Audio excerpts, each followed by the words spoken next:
fond of doing.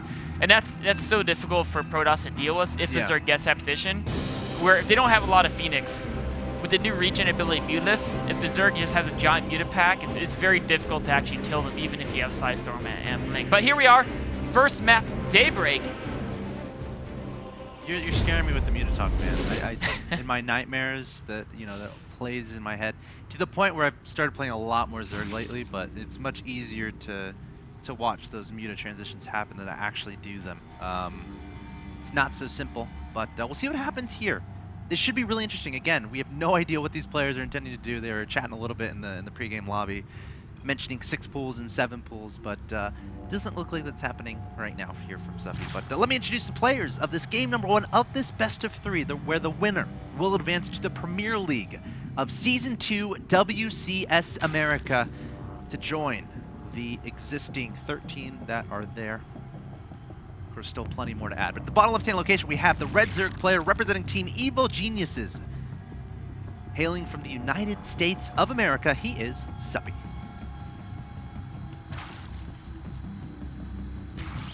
His opponent in the top right-hand location, the blue Protoss player who has a ridiculous amount of strategies under his sleeves. Very exciting to watch. Check out his stream. Representing Team Root Gaming and hailing from the United States as well, he is Puck. Nice little heart there. You know, one thing that's really impressed me over the last, I would say, over the last year or so, of the American players, is that it looks like Puck's a little bit of afraid of a 7 pool. Must have some history of being 7-fooled by Suppy. But it actually goes to my point is, if you look at the American scene about a year ago, there's these players that have insane skill amounts. Like we talk about, it would be like the Idra a year ago, the Major, or like nowadays you have the players like Theognis and whatnot. And the one thing that always ran into trouble with is that they were too kind of predictable, right? Even like Moonglade, for example. I know it's not from America, but Australia. Yes. And they run into the problem where a lot of the Korean players would just hard counter them by assuming there's no cheese, and so they do this crazy stuff. But lately we've seen American players starting to mix up their builds a bit more. We saw Moonglade using early pools. I've seen Suppy do early pools as well. And these type of strategies are actually, I feel like we're seeing these Americans do a lot better now against the Korean counterparts, mostly because they're playing more similar to how Huck did back when he was doing so well. It's because, yes, he was great at mechanics, but he'd also mix in all these crazy builds and be super unpredictable. You know, something that's interesting that you brought up before, you're kind of mentioning like the team aspect and the team rivalries and whatnot, like EG versus Root type thing, and how these American players are faring in WCS America. I feel like a lot of it might come down to experience too, because like if we're talking about the format and like when you're playing your games and preparing for specific opponents, I don't think American players have a lot of experience with that versus the Korean players who've been doing it in GSL all the time, where they have that they have that experience, the preparing for a specific game, preparing for a group, realizing the format. So it's interesting. Theognis losing around a 32 pretty easily, but then, taking down 2 really good players in Jaedong and State. Maybe these guys are starting to really develop that experience that's necessary to bring them to the next level. I think that could, I mean, and that maybe explains why Axiom has been doing so well. Is they have that, they live in a house together, they have that experience, most of them formerly played in different Korean teams. Particularly in the GSL, and so everyone's saying, you know what, these guys are coming in with prepared builds, they're understanding exactly how to play a series. We need to start doing that too. And the scene is really developing. It's really awesome to see.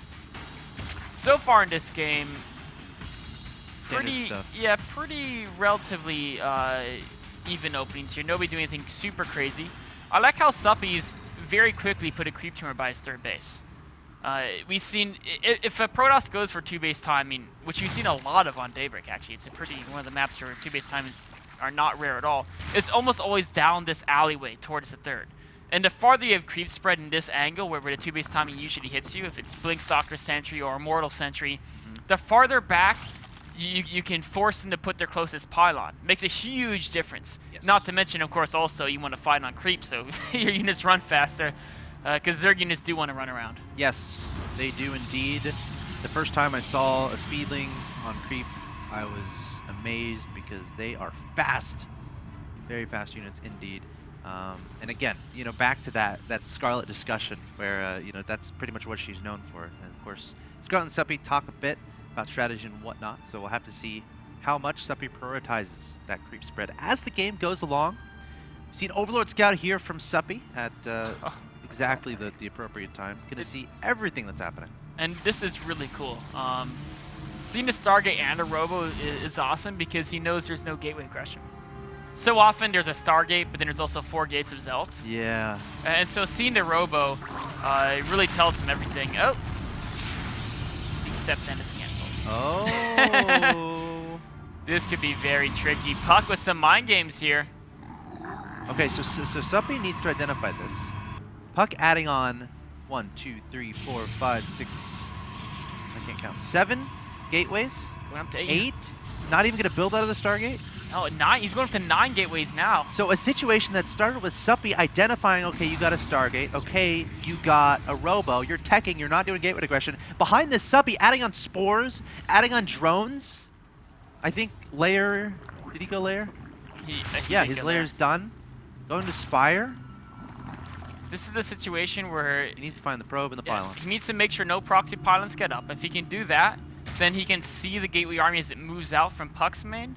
And then if he sees that, he could build something like... he has to go up to 3rd, obviously, if he's going for mutas like this. He's going to need about 10 spine crawlers in his natural, and he's going to get them up in time to stop this attack. He has a lot of Zerg units that are soon going to have speed, and there's no super close pylon. If he can actually delay this push to give himself the time to build mass spines, he can still hold this. 34 lings on the field here for Suppy. Speed is almost done, and now he knows exactly what's going on. 4th hatchery's on the way. Let's see how Suppy reacts to this. Where's the spines? I don't see any spines. He needs to build like a bajillion spines. I think it's too late. Is it? At this point, I don't know if I think it's too late for spines.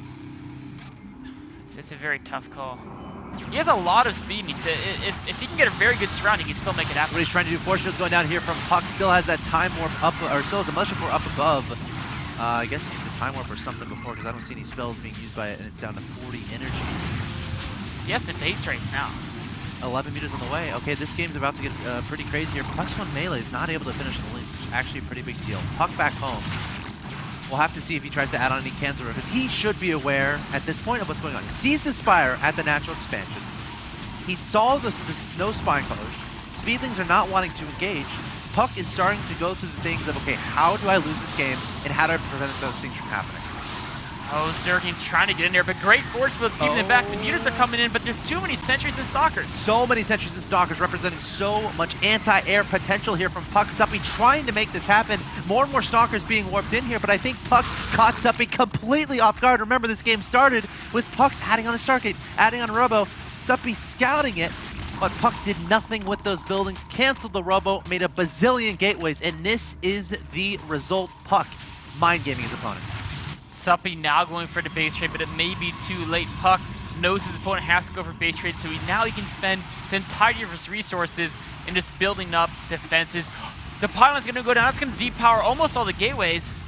Not quite Nartosis pylons, still 2 other pylons helping support it. So 3 of the gateways still going to be powered up here. Sentry's vulnerable at the natural.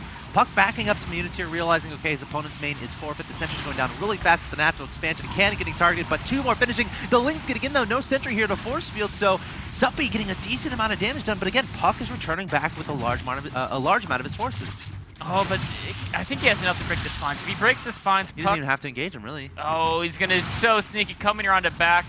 Suppy trying to make this counterattack work, but Puck's saying so. His stalkers can't get home. They're too fat. He has to kill his own pylon. That's kind of funny. Yeah. Suppy actually killing a lot of probes here. Can Suppy make this work? And more speedings are coming. You know, if he can get all these speedings in on the stalker force defensively, he may have enough to take it out. Although there are 3 sentries that are super important because they have those force fields available to them. Gosh, I don't know. It's just we don't have too many mutas in the field. We have 8 mutas in total. If you're doing a base trade like this, obviously you're gonna want a lot. Oh, the speedings get stuck in the base. Yeah. This might be it here for Suppy in game 1. Puck has a 99-19 supply advantage. All the meters are going to end up falling. Suppy trying to take a base at the top left. Spine crawlers are uprooted and wondering what to do with their lives. There's the GG from Suppy, and Puck takes game number 1. What an interesting game there. It was a really cool mind game by Puck. He stabbed a Stargate and a Robo, didn't use the Stargate, canceled the Robo, went up to 9 gateways. And the cool thing there is, so he normally only has money to pump out of 8, but he knew that because he was building the gateways late, he would build up a stock of money, so he wanted to build extra ones to really use all that extra resources. Yeah. Another situation where Suppy needs to be super decisive. The instant he sees that attack coming, he has to say, okay, hardcore base race mode, immediately pull drones out, take corner expos, and go straight for the base race. Or he has to say, you know what, 12 spines immediately to natural. And without either two of those decisions, it's just a death by Protoss mass people. It's pretty much what happened there. Of course, another thing is identifying the probe that's coming across the map, building the pylons, because you don't have the forward pylons. It can be much more difficult for the Protoss player to make that push happen. And then killing the pylons that go up. Suppy was able to identify it decently when it was like halfway across the map when Puck was. But again, unable to slow it down too much. Puck doing a great job, just hitting as fast as possible. That's what you have to do. You can't give your Zerg opponent any time whatsoever, because that gives them time to react, time to defend. So Puck with a nice game 1 there in this best of 3, guys. Stay tuned. Game 2 coming up between Suppy and Puck.